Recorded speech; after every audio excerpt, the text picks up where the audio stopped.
Assalamualaikum warahmatullahi wabarakatuh. Halo Bunda Rini dan teman-teman semuanya. Perkenalkan, nama saya Isma Aliatul Syulfa dengan NIM 14014202231. Pada video kali ini kita akan membahas tentang miskonsepsi IPA dan solusinya. Untuk video pembahasannya dapat kita saksikan melalui video berikut ini. Pertama, kita akan membahas terlebih dahulu apa sih itu miskonsepsi IPA. Jadi, miskonsepsi IPA adalah pemahaman tentang suatu konsep IPA yang diyakini secara kuat, tetapi konsep yang diyakini tersebut tidak sesuai dengan konsep ilmiah para ahli. Miskonsepsi sering tidak disadari oleh pelaku pembelajaran, terutama pada siswa dan pendidik. Miskonsepsi menyebabkan siswa merasa kurang puas dengan ilmu yang mereka dapat dan akan berpengaruh terhadap terbentuknya konsep baru yang dilakukan siswa pada pembelajaran selanjutnya. Selanjutnya kita akan membahas tentang berbagai miskonsepsi IPA di SD. Di sini terdapat 3 miskonsepsi dan akan kita bahas satu persatu. Pertama, yaitu terdapat miskonsepsi pada fotosintesis hanya dilakukan pada daun berwarna hijau. Miskonsepsi ini, siswa menganggap bahwa daun yang dapat melakukan proses fotosintesis adalah hanya daun yang berwarna hijau karena memiliki zat klorofil atau zat hijau daun. Sedangkan daun yang berwarna tidak hijau tidak dapat melakukan fotosintesis. Dalam hal tersebut terdapat miskonsepsi pada konsep fotosintesis. Konsep yang benar yaitu daun yang tidak berwarna hijau dapat melakukan proses fotosintesis seperti halnya tumbuhan berwarna hijau. Karena di dalam daun yang tidak berwarna hijau juga mengandung klorofil. Hanya saja warna hijau atau klorofilnya tertutup oleh pigmen warna lain. Namun, fotosintesis tumbuhan yang memiliki daun tidak berwarna hijau tidak bisa semaksimal saat daun berwarna hijau melakukan fotosintesis. Hal ini karena tumbuhan daun berwarna hijau memiliki kadar klorofil yang lebih sedikit dibandingkan dengan daun berwarna hijau. Di sini, untuk mengatasi miskonsepsi, fotosintesis hanya dapat dilakukan pada daun berwarna hijau. Kita menggunakan sebuah percobaan. Percobaan tersebut memiliki judul Percobaan fotosintesis pada daun berwarna tidak hijau, dengan tujuan untuk membuktikan bahwa proses fotosintesis terjadi pada daun tidak berwarna hijau. Alat dan bahan yang dibutuhkan, alatnya itu ada panci, kompor, tabung reaksi, isolasi bening, aluminium foil, pinset, dan juga piring plastik. Dengan bahan yang diperlukan, ada daun pigmen ungu atau daun loropetalum, alkohol dengan kadar 78%, betadin sebagai pengganti iodin, dan yang terakhir ada air. Langkah-langkahnya yaitu menutup sebagian permukaan atas dan permukaan bawah daun ungu dengan aluminium foil. Yang kedua, memetik daun tersebut dan melepaskan aluminium foil pada daun, lalu rebus daun dengan air sampai layu. Yang ketiga, masukkan daun ke dalam tabung reaksi yang sudah berisi alkohol, lalu rebus bersama dengan air mendidih. Kemudian, hentikan pemanasan jika sudah 5 menit dan daun sudah berwarna pucat. Artinya ini menunjukkan bahwa klorofil sudah larut. Kemudian ditiriskan di atas tisu kering. Yang keempat, letakkan daun di atas piring plastik.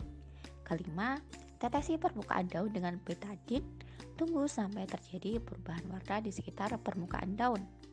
Yang terakhir yaitu amati perubahan warna permukaan daun. Hasil dan pembahasan dari percobaan tersebut yaitu menunjukkan bahwa daun ungu atau loropetalum dapat melakukan fotosintesis. Hal ini ditandai dengan adanya bercak kehitaman pada daun setelah ditetesi betadin yang mengindikasikan bahwa daun ungu loropetalum itu menghasilkan amilum, dan pada saat daun dididihkan dengan air, daun berwarna pucat yang mengindikasikan bahwa klorofil telah larut. Dengan begitu, daun ungu dapat melakukan fotosintesis karena di dalamnya terdapat klorofil. Walaupun daun tersebut berwarna ungu, tetapi daun tersebut juga memiliki klorofil, hanya saja tertutup oleh pigmen warna ungu yang lebih kuat. Miskonsepsi IPA selanjutnya yaitu fotosintesis hanya bisa dilakukan pada siang hari. Siswa mengalami miskonsepsi dengan siswa itu menganggap bahwa fotosintesis tumbuhan hanya bisa dilakukan pada siang hari, karena pada siang hari terdapat sinar matahari yang dapat membantu proses fotosintesis. Siswa menganggap bahwa pada malam hari tumbuhan tidak dapat melakukan fotosintesis karena pada malam hari tidak ada cahaya matahari. Konsep yang benar yaitu fotosintesis dapat dilakukan pada malam hari dengan menggunakan sumber cahaya selain matahari, yaitu lampu. Lampu dapat membantu proses fotosintesis. Lampu yang digunakan haruslah lampu yang memiliki spektrum warna cahaya yang hampir sama dengan cahaya matahari, sehingga proses fotosintesis dapat terjadi seperti halnya pada saat tumbuhan melakukan proses fotosintesis pada siang hari dengan menggunakan cahaya matahari. Untuk mengatasi miskonsepsi tersebut dilakukan sebuah percobaan. Percobaan ini berjudul percobaan fotosintesis tumbuhan pada malam hari, dengan tujuan untuk membuktikan proses fotosintesis tumbuhan pada malam hari.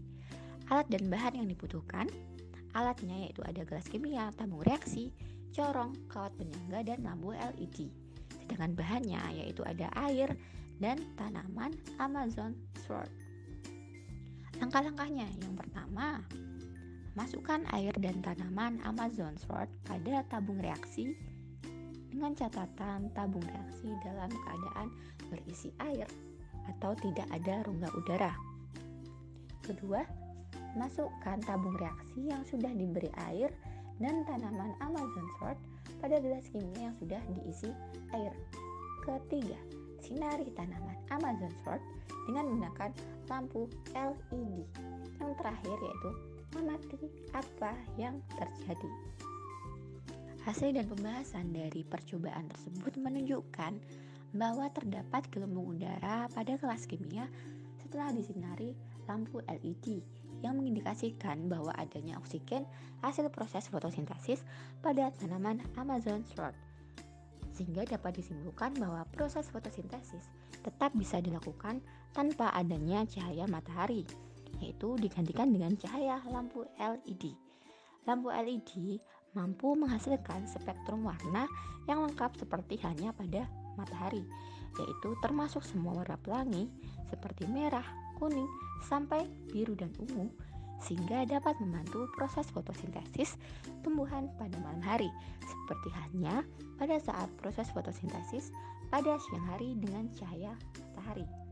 Lampu LED ini membantu mencukupi kebutuhan intensitas dan kualitas warna cahaya yang dibutuhkan oleh tanaman.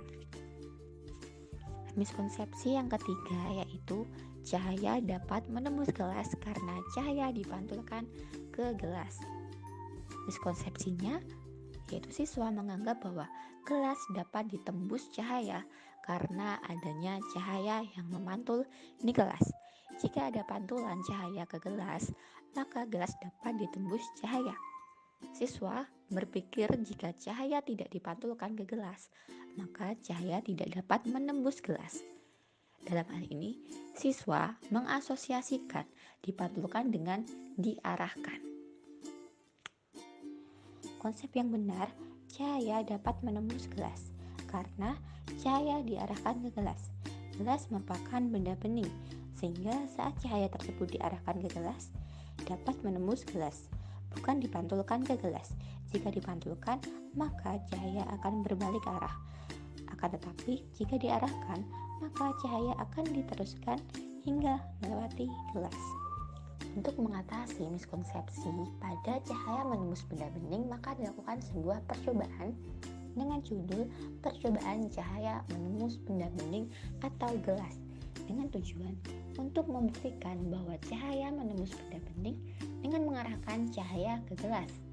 Alat bahan yang dibutuhkan yaitu ada senter, benda bening, yaitu gelas bening dan juga kertas putih. Langkah-langkahnya, yang pertama, letakkan kertas putih di belakang benda bening atau gelas dengan diberi jarak. Kedua, letakkan gelas di depan kertas putih. Kertas putih ini digunakan untuk mengetahui apakah cahaya dapat menembus benda bening atau tidak. Keempat, arahkan cahaya senter ke arah benda bening. Yang keempat, amati apa yang terjadi. Hasil dan pembahasan dari percobaan tersebut menunjukkan bahwa cahaya dapat menembus benda bening atau gelas. Dapat diketahui dari adanya berkas cahaya lampu senter di kertas putih yang terletak di belakang gelas, sehingga cahaya dapat menembus benda bening ketika cahaya lampu senter tersebut diarahkan pada gelas. Pada percobaan tersebut, cahaya tidak dipantulkan oleh gelas, melainkan diarahkan ke gelas sehingga cahaya dapat menembus gelas. Ini merupakan daftar pustaka yang saya gunakan untuk materi miskonsepsi IPA dan solusinya. Terima kasih. Sekian dari saya, semoga bisa dipahami. Wassalamualaikum warahmatullahi wabarakatuh.